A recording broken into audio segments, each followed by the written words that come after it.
Good morning, students. So once again, welcome to the channel. So today our topic is explanation of black body and photoelectric effect by Planck's quantum theory. Yes, electromagnetic wave theory इन दो चीजों को explain ही नहीं कर पाई, है ना. ये तो लिमिटेशन थी इलेक्ट्रोमैग्नेटिक वेव थ्योरी की कि electromagnetic wave theory could not explain the black body, electromagnetic wave theory could not explain the photoelectric effect, it could not explain the heat variation into the metals, है ना. क्योंकि electromagnetic wave theory ने बोला क्या था कि radiations emit continuously. जब radiation continuously emit हो रही है तो फिर उनका कलर एक जैसा ही रहना चाहिए, उनकी वेवलेंथ फ्रीक्वेंसी भी सेम रहनी चाहिए, है ना. तो ब्लैक बॉडी क्या थी कि ब्लैक बॉडी मैडम हमने पढ़ा लास्ट पॉइंट पे कि ब्लैक बॉडी हमारी क्या थी कि सपोज जैसे कि हमने एग्जांपल लिया था कि we have a iron object, है ना.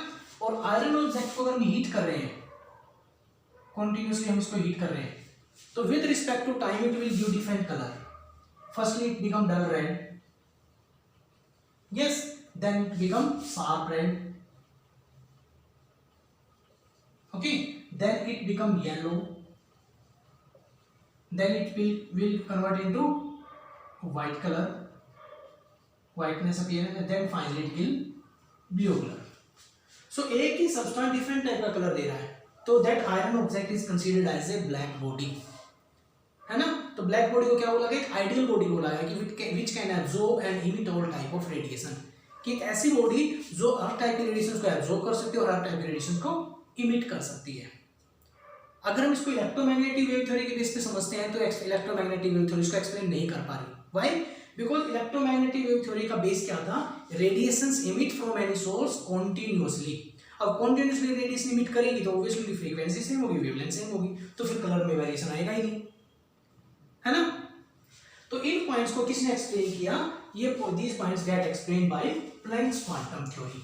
तो प्लैंक्स ने क्या बोला, अगर हम बात करें ब्लैक बॉडी रेडिएशंस की, ब्लैक बॉडी रेडिएशन की एक्सप्लेनेशन की बाय प्लैंक्स क्वांटम थ्योरी. अगर हम प्लैंक्स क्वांटम थ्योरी से बात करते हैं तो प्लैंक्स ने क्या बोला कि when any object is heated, मान लिया हमने इस ऑब्जेक्ट को हीट किया, then its atom get into oscillation. Obviously हर चीज के अंदर एटम्स तो हैं, है ना.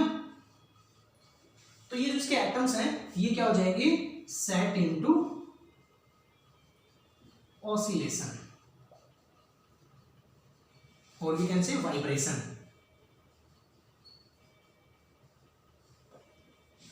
ओके, कि when energy is supplied to any object, then atom of that substance, atom of that object will acquire, absorb amount of energy, extra amount of energy, and they start vibrating, they start into oscillation, and they release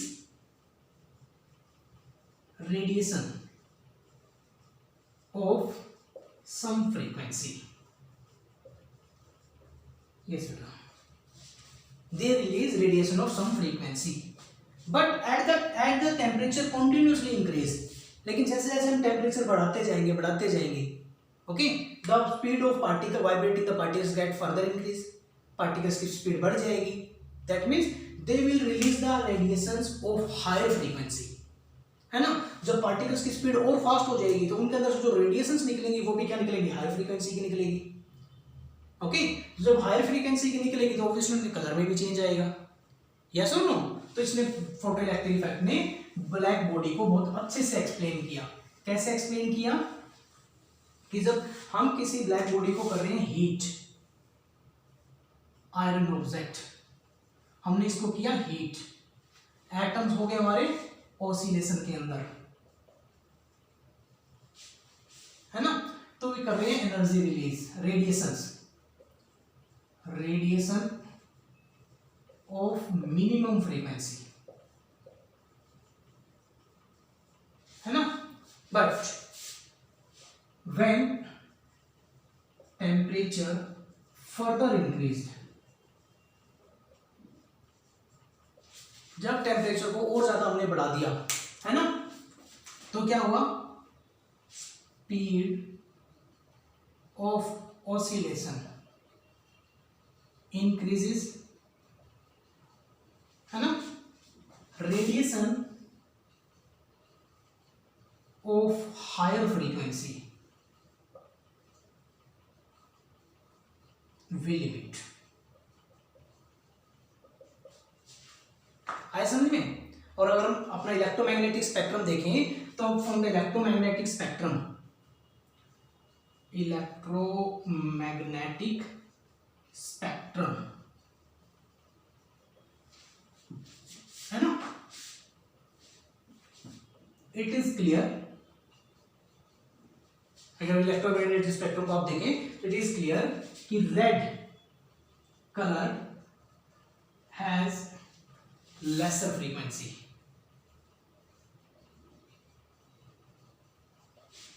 तो starting में तो red colour ही आता है ना, उसके बाद फिर bright red, फिर येलो, फिर वाइट, फिर ब्लू। मैं तो एंड में हमारा ब्लू कलर आया है, and blue colour has higher frequency.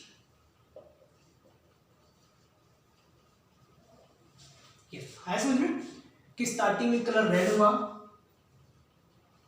Red से फिर ब्राइट रेड हुआ, फिर येलो हुआ, फिर व्हाइट हुआ, और फाइनली ब्लू हुआ, है ना। तो इसकी रेड कलर की हमारी जो लेसर फ्रीक्वेंसी है,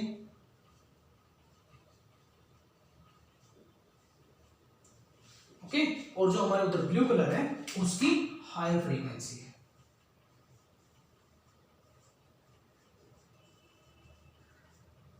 तो इस तरीके से द प्लैंक्स क्वांटम थ्योरी ने इस पॉइंट को, इस कंसेप्ट को बहुत अच्छे से एक्सप्लेन किया कि जैसे जैसे हम टेम्परेचर बढ़ाते जाएंगे उसके एटम्स को और ज़्यादा एनर्जी मिलेगी, एनर्जी मिलेगी तो उनकी वाइब्रेटिंग स्पीड बढ़ जाएगी, ऑसिलेशन बढ़ जाएगा, and they will release energy with higher frequency. Okay, obviously their colour will change. Understand? So this was the explanation of black body with the help of photoelectric effect. So next point, Planck's quantum theory. Next point is our photoelectric effect. The photoelectric effect को इसने कैसे explain किया? Photoelectric effect को explain कैसे किया? Photoelectric effect. Photoelectric effect में क्या बताया गया था कि जब कोई रेडिएशन आकर इससे टकराती है यहां पर, तो it eject the electron, electrons को बाहर निकाल देती है ना। ये हमारे सोर्स से, कोई सोर्स से रेडिएशन आई, तो प्लैंक्स क्वांटम थ्योरी ने इसको कैसे एक्सप्लेन किया कि when radiation of minimum frequency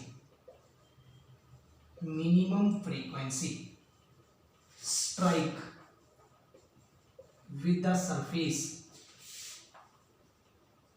surface of metal, okay, then each photon give their energy to the electrons, ठीक है, so that electrons overcome the force with nuclei